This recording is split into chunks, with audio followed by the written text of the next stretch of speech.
नमस्कार दोस्तों, आपके अपने YouTube चैनल एक्सप्लोरिंग देवस्थानम में आपका स्वागत है। माँ दुर्गा जी की 8वीं शक्ति का नाम महागौरी है। यह अमोघ फलदायिनी है और इनकी पूजा अर्चना करने से भक्तों के तमाम कल्मश धुल जाते हैं और पूर्व संचित पाप भी नष्ट हो जाते हैं। महागौरी का पूजन अर्चन उपासना आराधना कल्याणकारी है। इनकी कृपा से अलौकिक सिद्धियां भी प्राप्त होती हैं। नाम से प्रकट है कि इनका रूप पूर्णतः गौरवर्ण है।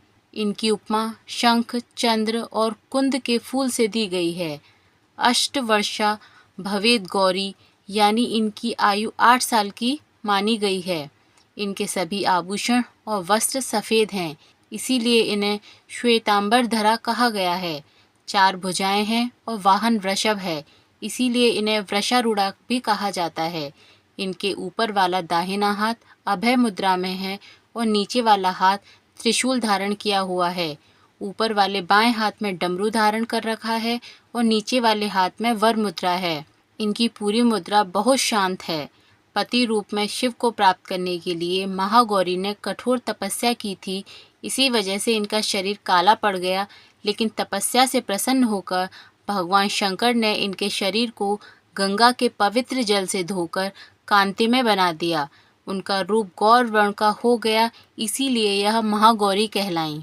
देवी भगवत पुराण में बताया गया है कि देवी माँ के 9 रूप और 10 महाविद्याएं सभी आदि शक्ति के अंश और स्वरूप हैं, लेकिन भगवान शिव के साथ उनके अर्धांगिनी के रूप में महागौरी सदैव विराजमान रहती हैं। इनकी शक्ति अमोघ और सगा फलदायिनी है। महागौरी की पूजा मात्र से भक्तों के सभी पाप धुल जाते हैं और वह व्यक्ति अक्षय पुण्य का अधिकारी हो जाता है। ज़्यादातर घरों में नवरात्रि की अष्टमी तिथि के दिन कन्या पूजन किया जाता है, वहीं कुछ लोग नवमी के दिन भी कन्या पूजन करते हैं। शिव पुराण के अनुसार महागौरी को 8 साल की उम्र में ही अपने पूर्व जन्म की घटनाओं का आभास होने लग गया था। उन्होंने इसी उम्र से ही भगवान शिव को अपना पति मान लिया था और शिव को पति रूप में पाने के लिए तपस्या शुरू कर दी थी। इसलिए अष्टमी तिथि को महागौरी के पूजन का विधान है। इस दिन दुर्गा सप्तशती के मध्यम चरित्र का पाठ करना विशेष फलदायी माना जाता है। जो लोग 9 दिन का व्रत नहीं रख पाते हैं, वे पहले और 8वें दिन का व्रत कर पूरे 9 दिन का फल प्राप्त करते हैं। आइए जानते हैं महागौरी की कथा। देवी भागवत पुराण के अनुसार देवी पार्वती अपनी तपस्या के दौरान केवल कंदमूल, फल और पत्तों का आहार करती थी। बाद में माता ने केवल वायु पीकर ही तप करना आरंभ कर दिया था। तपस्या से माता पार्वती को महान गौरव प्राप्त हुआ और इससे उनका नाम महागौरी पड़ा। माता की तपस्या से प्रसन्न होकर भगवान शिव ने उनको गंगा में स्नान करने के लिए कहा।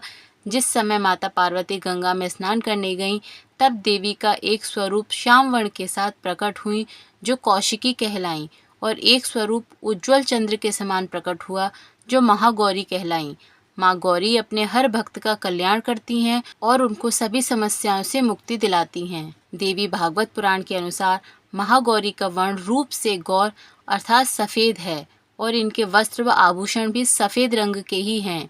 माँ का वाहन वृषभ अर्थात बैल है, जो भगवान शिव का भी वाहन है। माँ का दाहिना हाथ अभय मुद्रा में है और नीचे वाले हाथ में दुर्गा शक्ति का प्रतीक त्रिशूल है। महागौरी के ऊपर वाले हाथ में शिव का प्रतीक डमरू है। डमरू धारण करने के कारण माँ को शिवा के नाम से भी जाना जाता है। माँ का नीचे वाले हाथ में अपने भक्तों को अभय देता हुआ वर मुद्रा में है और शांत मुद्रा में दृष्टिगत हैं। देवी की इस रूप से प्रार्थना करते हुए देव और ऋषिगण कहते हैं, सर्व मंगल मांगल्ये शिवे सर्वार्थ साधिके शरण्ये त्र्यंबके गौरी नारायणी नमोस्तुते। माँ महागौरी अपने भक्तों के लिए अन्नपूर्णा स्वरूप हैं। यह धन वैभव सुख शांति के अधिष्ठदात्री हैं। सांसारिक रूप में इनका स्वरूप बहुत ही उज्ज्वल, कोमल, श्वेतवर्ण और श्वेत वस्त्रधारी है। देवी महागौरी का गायन संगीत प्रिय है और यह सफेद वृषभ यानी बैल पर सवार हैं। इस दिन कन्या पूजन का भी विधान है। कुछ लोग नवमी के दिन भी कन्या पूजन करते हैं, लेकिन अष्टमी के दिन कन्या पूजन करना बहुत श्रेष्ठ माना जाता है। कन्याओं की संख्या 9 हो तो अति उत्तम है, नहीं तो 2 कन्याओं के साथ भी पूजन किया जा सकता है। अष्टमी तिथि के दिन नारियल का भोग लगाने की परंपरा है। भोग लगाने के बाद नारियल प्रसाद रूप में बांटा जाता है। वहीं जो भक्त कन्या पूजन करते हैं, वे हलवा पूड़ी, सब्जी और काले चने का प्रसाद विशेष रूप से लगाते हैं। माँ की पूजा करते समय भक्तों को गुलाबी रंग के कपड़े पहनने चाहिए, क्योंकि गुलाबी रंग प्रेम का प्रतीक माना जाता है। महागौरी का ध्यान मंत्र है, या देवी सर्वभूतेषु माँ गौरी रूपेण संस्थिता नमस्तस्ये नमस्तस्ये नमस्तस्ये नमो नमः। अष्टमी तिथि पर भी महागौरी की पूजा का विधान बाकी दिनों की तरह ही होता है। जिस तरह सप्तमी तिथि को माता की पूजा की जाती है, उसी तरह अष्टमी तिथि को भी शास्त्रीय विधि से पूजा की जाती है। इस दिन माता के कल्याणकारी मंत्र ओम देवी महागौर्ये नमः का जाप करना चाहिए और माँ को लाल चुनरी उड़ानी चाहिए। हाथ पे सफेद फूल लेकर माँ का ध्यान करें और उस फूल को माँ को अर्पित करें और विधिवत पूजन करें। महागौरी को रात की रानी का फूल बहुत पसंद है। इस प्रकार विधि विधान से पूजा अर्चना करने से माँ महागौरी की कृपा आपके और आपके परिवार के ऊपर सदैव बनी रहेगी। बोलिए माता महागौरी की जय।